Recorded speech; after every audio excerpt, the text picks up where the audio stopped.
What's up guys, Sigils here. Today we're going to be taking a quick look at the Snapshot, and specifically what we're looking at is this block right here.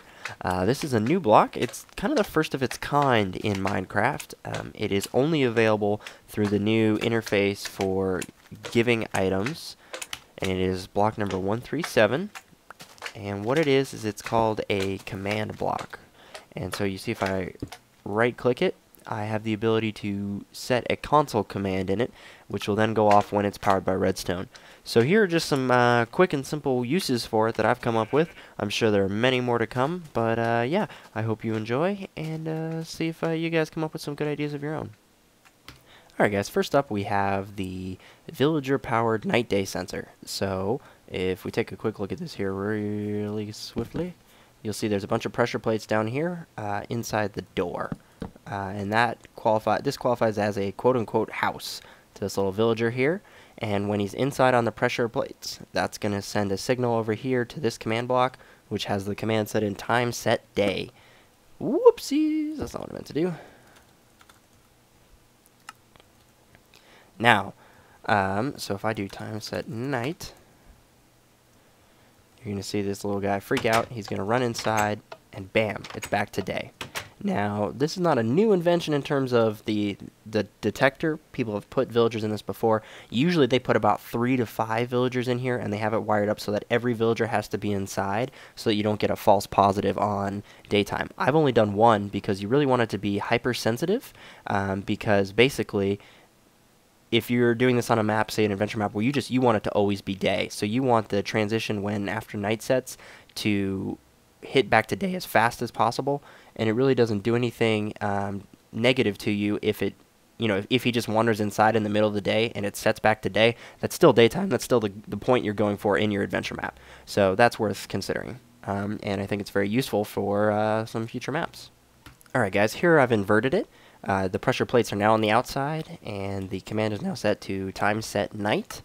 So if I come over here now and I say time set day, the villager walks out, hits the pressure plate, and bam, we're instantly back to the sun setting. So he's going to go back inside. That's really useful for if you're doing some sort of hardcore survival map or something like that, and you want it to be always night so that monsters are always spawning. Just use this, and that'll lock it in place. Now, you'll notice I used a villager instead of a block update detector for day and night. Let me give you a couple reasons real quick why I did that. Number one is a single villager averages faster than any of the stable block update detectors, so their AI is more aggressive about getting inside or outside than the average bud that you're going to be able to build. Second, they're going to survive map updates better, so if the game comes out with a slight tweak in pistons or something, you don't want to see all your buds break and have to go and fix them with a new design. The villagers are going to behave almost the same every time. And thirdly, they don't seem to work very well. I used a couple of the grass update ones here. You see some that I've been messing around with. They don't seem to handle the transition. Like, they might work once, but then the second time, it's like the grass doesn't regrow. The game kind of freaks out. And so the villager one is just more stable, is going to last longer, and seems to be faster. So there you go. And let's look at some more features on this. Alright guys, this next use is for the intro to a map. So here we go. Say pretend this is an adventure map. You log into a room that's sealed off. All you've got here is, welcome to Sigil's map. Click to begin. So bam. Okay, so here's the room that I had locked myself in. That button basically just goes to a series of console command blocks. I put them on 4-tick delay just to have the little bit of pauses in when the text came up, and then the last block here is TP, which is the command to teleport. Add A is the syntax you see right here for all players, and then the coordinates, which were just right over here. So you can put them anywhere and then have them appear somewhere else. Very, very handy. We'll do that one more time. Bam. Okay, up next we've got the multi-directional teleporter. So I can flick this switch and press the button, and you'll see I've gotten teleported to the gold platform. But if I do this, I get taken to the diamond platform. And you can set these up so that maybe depending on what objectives have been completed in your map, different things happen on the teleporter. You see if I just press the button, nothing happens. I just did that using 2 AND gates, and these levers came out to the side. So if I flick this lever over here, that turns off, and that means when the button gets pressed, it comes over here and can turn that off, and then there's TP coordinates in there. So very, very simple, but very useful for moving people around the map. Okay guys, this is one of my favorites. Let's pretend that you're doing an objective map of some sort. Obviously, this black wool here is one of the things you've been sent to collect, whether you're doing CTM or whatever.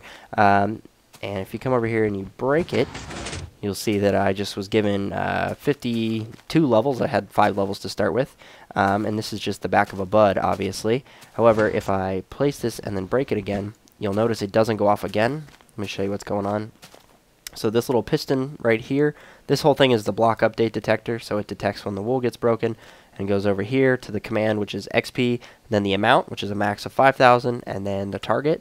And then this goes through here to this piston, which shoves this block out of the way, which means that the bud cannot be triggered again, so that somebody can't gain infinite levels by just sitting here and doing this over and over again.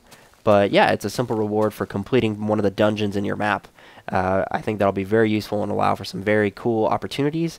Some other things you can do is there is the give command, so you could just give a weapon or an item to the player for breaking in the block here. Either one of those would be really simple. And this is just a standard one wide bud. Let me see here. I can show you real quick what I did. So normally it is